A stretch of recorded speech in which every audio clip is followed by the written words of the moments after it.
예, 최종 의견 진술을 듣겠습니다. 소추위원 측 10분 범위 내에서 최종 의견 진술해 주십시오.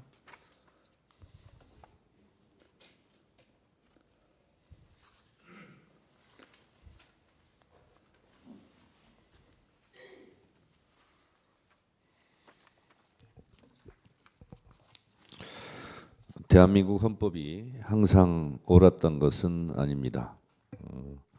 우리 헌법이 부끄럽게도 독재 정권을 수단화 합리화하는 데 악용되기도 했습니다.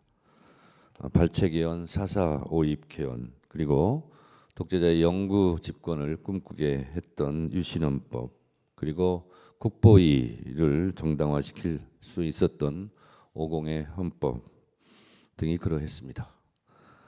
그러나 지금의 헌법은 이러한 부족한 헌법과 달리 국민들의 87년 6월 민주항쟁으로 피로써 쓰고 정립한 자랑스러운 대한민국 헌법입니다. 6월 민주항쟁을 통해서 우리는 대통령 직선제를 쟁취할 수 있었고, 그리고 국정감사가 부활했고, 바로 이곳 헌법재판소가 탄생할 수 있었습니다. 대한민국은 법치국가이고 모든 법의 으뜸은 헌법입니다. 국민 각자 개개인이 의견과 주장이 다를 때 대한민국은 이 방향으로 가라라고 정해놓은 대국민 합의 문서가 바로 헌법입니다. 저는 비법조이지만 대한민국 헌법을 사랑합니다. 헌법도 100번 이상 읽었고 한 조항 한 조항에 담긴 헌법의 뜻을 가슴 깊이 새기고 있습니다. 대한민국의 헌법을 한마디로 정리하기는 어렵지만 가장 중요한 것은 국민의 기본권 보장, 삼권 분립, 그리고 인권 옹호 등 헌법 정신 내세우는 앞머리의 정신이라 생각합니다. 그러해서 헌법에 적시된 순서도 헌법 전문, 총강, 국민의 권리와 의무, 국회, 행정부, 법원 순서로 적시하고 있습니다. 그만큼 국민의 기본권과 국회의 역할은 매우 소중하다 할 것입니다. 대한민국 헌법이 다른 나라와 달리 특별하게 규정하고 있는 조항이 바로 86조 3항, 87조 4항입니다.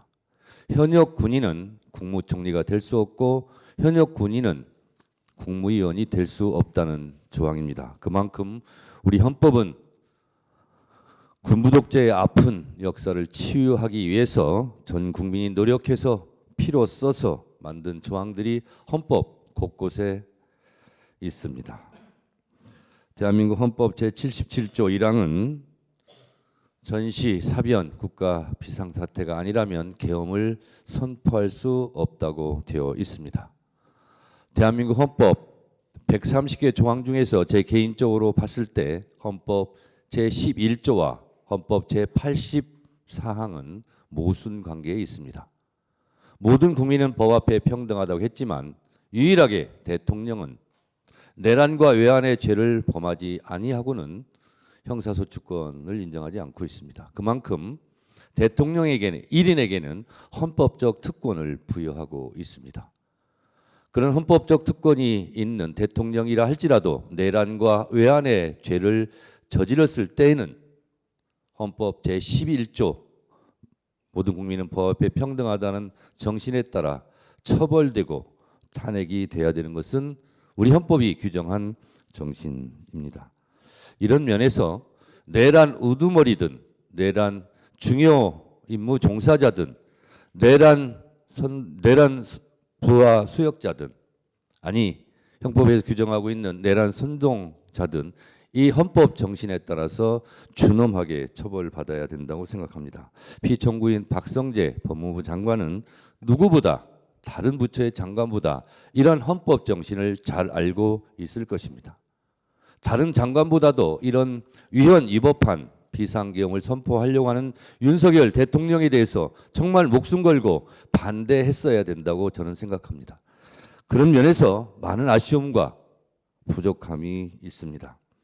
법사위에서 자주 만난 사이지만 이렇게 헌법재판소에서 얼굴을 마주 대하고 있는 저도 마음이 불편합니다. 그러나 인간적인 정은 정이고 법은 법입니다. 헌법 정신에 따라서 피청구인 박성재 법무부 장관을 파면해 달라고 요청하는 제 마음도 많이 불편합니다. 그러나 내란이고 또 내란에 직간접적으로 연루되었다면 헌법에 따라서 준엄한 파면이 이루어져야 된다라고 생각합니다. 국회에서의 증언감정법 제4조 1항은 직무상 비밀이라고 하여 자료를 제출을 거부할 수 없다라고 분명하게 법적으로 못 박아놓고 있습니다. 다만 군사, 외교 등에 관한 것은 예외로 그 부처 장관이 성명을 하였을 경우는 예외를 한다고 되어 있습니다. 비단 법무부 장관뿐만 아니라 다른 부처 장관들에게도 제가 법사위에서 여러 차례 묻습니다. 검찰총장 인사청문회 때도 물었습니다. 자료 제출을 하지 않아서 그 본인에 대한 자료가 군사에 관련된 거냐? 아니다. 외교에 관련된 거냐? 아니다. 북한에 관련된 거냐? 아니다. 아니라면서 왜 안 내냐? 그럴 때마다 이러저런 핑계를 대고 자료 제출에 응하지 않고 있습니다. 이것이 국회의 관행으로 자리 잡고 법률보다 더 유력한 권위를 갖는다면 헌법에서 규정한 국회의 권위는 과연 어디에서 찾을 수 있겠습니까?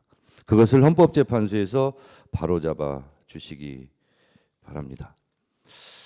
저는 국회의원 10여 년 하면서 국회 본회의장에서 국회의장이 의결하지 않고 본회의장을 박차고 나가는 국무위원을 처음 봤습니다.